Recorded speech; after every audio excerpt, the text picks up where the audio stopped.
سوچو، اگر آج رات تم سو جاؤ اور صبح آنکھ نہ کھلے تو کیا تمہاری زندگی ایسی ہے کہ تم اللہ کے سامنے سکون سے کھڑے ہو سکو؟ ایک شخص تھا، بظاہر بہت کامیاب، پیسہ، عزت، دوست، سب کچھ تھا، لیکن دل بے چین، رات کو نیند نہیں آتی تھی۔ ایک دن وہ ایک بزرگ کے پاس گیا اور کہا، مجھے سکون چاہیے۔ بزرگ مسکرائے اور اسے قبرستان لے گئے۔ وہاں جا کر کہا، یہاں دیکھو، یہ سب لوگ بھی کبھی تمہاری طرح مصروف تھے، خواب تھے، پلان تھے، لیکن آج سب ختم ہو۔ وہ شخص کانپ گیا۔ بزرگ نے کہا، اصل زندگی یہ نہیں، اصل زندگی تو وہ ہے جو موت کے بعد شروع ہوتی ہے۔ اسی رات وہ شخص گھر گیا، پہلی بار سجدے میں رویا۔ اس نے کہا، اللہ، میں واپس آنا چاہتا ہوں، اور یہی وہ لمحہ تھا جہاں اس کی زندگی بدل گئی۔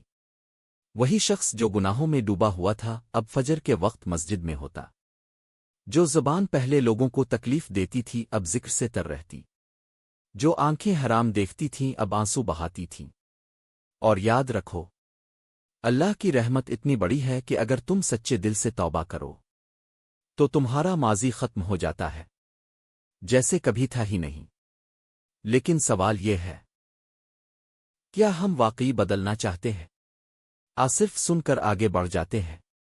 شیطان ہمیں کہتا ہے، ابھی وقت ہے، بعد میں توبہ کر لینا، لیکن موت کبھی بتا کر نہیں آتی۔ ایک نوجوان تھا، کل تک ہنستا کھیلتا تھا، آج اس کی قبر پر لوگ کھڑے تھے۔ اس کے موبائل میں ابھی بھی نامکمل پلانز تھے، لیکن زندگی ختم ہو گئی۔ اس لیے آج ابھی اسی لمحے فیصلہ کرو، نماز کو اپنی زندگی کا حصہ بنا لو، قرآن سے تعلق جوڑ لو، گناہوں سے دور ہو جاؤ، کیونکہ کامیاب وہ نہیں جو دنیا جیت جائے، کامیاب وہ ہے جو آخرت جیت لے۔ اور یاد رکھو، جب تم ایک قدم اللہ کی طرف بڑھاتے ہو، اللہ تمہاری طرف دوڑ کر آتا ہے۔ تو آج ہی شروع کرو، ابھی شروع کرو، کیونکہ کل شاید تمہارے پاس نہ ہو۔